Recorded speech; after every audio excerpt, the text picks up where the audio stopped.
ಅಷ್ಟಕ್ಕೂ ಪರಪ್ಪನ ಅಗ್ರಹಾರ ಜೈಲಿನಲ್ಲಿ ನಟ ದರ್ಶನ್ ಜೊತೆ ಬಿಂದಾಸ ಕೂತ್ಕೊಂಡು ಈ ನಟೋರಿಯಸ್ ರೌಡಿ ಶೀಟರ್ಗಳ ಹಿನ್ನೆಲೆ ಇವ್ರು ಯಾರು, ಈ ವಿಲ್ಸನ್ ಗಾರ್ಡನ್ ನಾಗ, ಇದೆಲ್ಲವನ್ನು ಈಗ ನಾವು ನೋಡ್ತಾ ಹೋಗೋಣ. ಇವ್ರು ಯಾರು, ಇವರ ಹಿನ್ನೆಲೆ ಏನು, ಇವ್ರ ಮೇಲೆ ಇರ್ತಕ್ಕಂಥ ಆರೋಪಗಳೇನು ಅಂತಕ್ಕಂಥದ್ದನ್ನು ನೋಡೋಣ.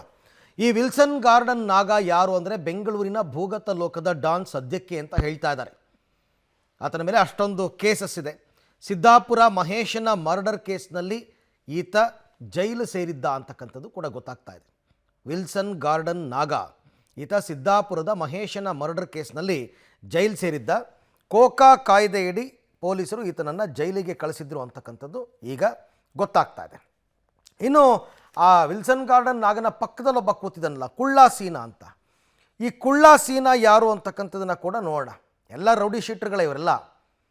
ಆ ಥರ ಒಳ್ಳೆ ವ್ಯಕ್ತಿಗಳಾಗಿದ್ದರೆ ಜೈಲಿಗೆ ಯಾಕೆ ಹೋಗ್ತಾ ಇದ್ರು? ಎಲ್ಲ ಜೈಲಿನಲ್ಲಿ ಕೂತಿರೋದ್ರಿಂದನೇ ಇದೆಲ್ಲ ಇವರ ಹಿನ್ನೆಲೆ ಗೊತ್ತಾಗ್ತಾ ಇರ್ತಕ್ಕಂಥದ್ದು. ಕುಳ್ಳಾ ಸೀನಾ ಯಾರು? ದೊಡ್ಡ ಕಲ್ಸಂದ್ರದ ಕುಳ್ಳ ಸೀನಾ. ಇವನು ದೊಡ್ಡ ಕಲ್ಸಂದ್ರ ಮೂಲದವನು. ಬೆಂಗಳೂರು ದಕ್ಷಿಣ ವಿಭಾಗದಲ್ಲಿ ಈತ ರೌಡಿ ಶೀಟ್ರು, ಬೆಂಗಳೂರು ಸೌತಲ್ಲಿ. ಇನ್ನು ಕಾರ್ಪೊರೇಟರ್ ಒಬ್ಬರ ಕೊಲೆ ಕೇಸಲ್ಲಿ ಈತ ಜೈಲು ಪಾಲಾಗಿದ್ದಾನೆ. ಕಾರ್ಪೊರೇಟರ್ ಒಬ್ಬರ ಕೊಲೆ ಕೇಸ್ನಲ್ಲಿ ಜೈಲು ಪಾಲು. ಕುಳ್ಳಾ ಸೀನಾ ಸಜಾ ಖೈದಿ. ವಿಲ್ಸನ್ ಗಾರ್ಡನ್ ನಾಗ ವಿಚಾರಣಾಧೀನ ಖೈದಿ. ಕುಳ್ಳಾ ಸೀನಿಗೆ ಸಜೆ ಆಗಿಬಿಟ್ಟಿದೆ. ಈಗಾಗಲೇ ಆತನಿಗೆ ಶಿಕ್ಷೆ ಆಗಿದೆ. ಕೋಣನಕುಂಟೆ ಠಾಣೆಯಲ್ಲಿ ಈತನ ವಿರುದ್ಧ ಹಲವು ಕೇಸ್ಗಳು ದಾಖಲಾಗಿದೆ ಅಂತಕ್ಕಂಥ ಮಾಹಿತಿ ಕೂಡ ಲಭ್ಯವಾಗಿದೆ. ಸೊ ಇವರ ಹಿನ್ನೆಲೆ ಎಲ್ಲ ಇಂಥವರ ಸಹವಾಸ. ಈಗಾಗಲೇ ಮಾಡಬಾರ್ದವರ ಸಹವಾಸ ಮಾಡಿ ದರ್ಶನ್ನು ಜೈಲು ಸೇರಿದ್ದಾರೆ. ಅಲ್ಲಾದರೂ ಸದ್ಬುದ್ಧಿಯನ್ನು ಕಲ್ತಿದ್ದಾರ ಅಂತಂದರೆ ಅಲ್ಲೂ ಬರೀ ರೌಡಿ ಶೀಟರ್ಗಳೇ ಪರಿಚಯ.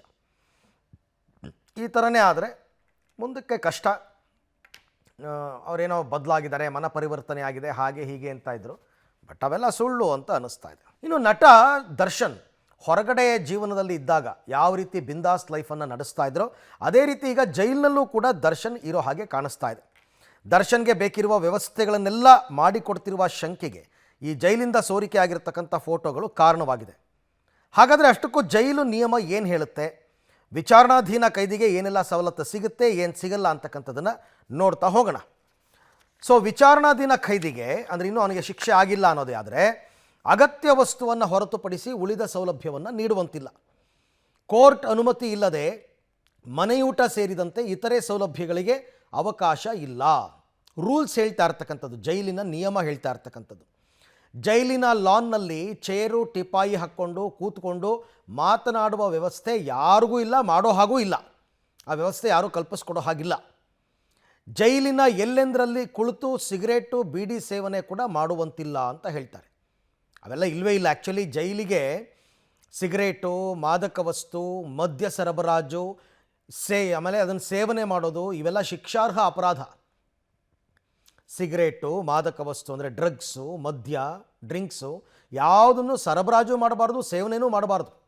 ಅಟ್ಲೀಸ್ಟ್ ಆ ಚಟ ಇದ್ದವರು ಜೈಲಲ್ಲಿದ್ದಾಗಲಾದರೂ ಬಿಟ್ಟುಬಿಡಲಿ ಅಂತ, ಅದರಿಂದ ಆದರೂ ಬಿಟ್ಟಲಿ. ಬಟ್ ಎಲ್ಲ ಸಿಗ್ತಾ ಇದೆ. ವಿಚಾರಣಾಧೀನ ಖೈದಿ VIP ಸೆಲ್ನಲ್ಲಿದ್ದರೂ ಸ್ಪೆಷಲ್ ಸೆಕ್ಯೂರಿಟಿಯನ್ನು ಕೊಡುವಂತಿಲ್ಲ ಅಂತ ರೂಲ್ಸ್ ಹೇಳುತ್ತೆ. ಬಟ್ ಎಲ್ಲ ನಿಯಮಗಳನ್ನು ಗಾಳಿಗೆ ತೋರಿದ್ದಾರೆ. ಆಮೇಲೆ ಇದೇನು ಹೊಸದೇನಲ್ಲ. ಈ ಹಿಂದೆ ಜೈಲಲ್ಲಿದ್ದಂತಹ ಶಶಿಕಲಾ, ತಮಿಳುನಾಡಿನ ಶಶಿಕಲಾ, ಪರಪ್ಪನಗರದಲ್ಲಿ ಆಕೆಗೆ ಎಲ್ಲ ಸವಲತ್ತನ್ನು ಕೂಡ ಕಲ್ಪಿಸ್ಕೊಟ್ಟಿದ್ರು.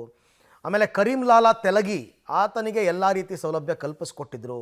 ಇವೆಲ್ಲ ಆಗಾಗ್ಗೆ ನಮಗೆ ಕೇಳಿ ಬರ್ತಾ ಇರ್ತಕ್ಕಂಥ ಮಾಹಿತಿ. ಅಷ್ಟೇ ಯಾಕೆ, ಡಿ ರೂಪ ಅವರು ಈಗ IGP ಆಗಿರ್ತಕ್ಕಂಥವ್ರು ಅವರೇ ಹೇಳಿದರು, ಪರಪ್ಪನಗರ ಜೈಲಿನಲ್ಲಿ ಎಲ್ಲವೂ ಸಿಗುತ್ತೆ ದುಡ್ಡಿದ್ರೆ.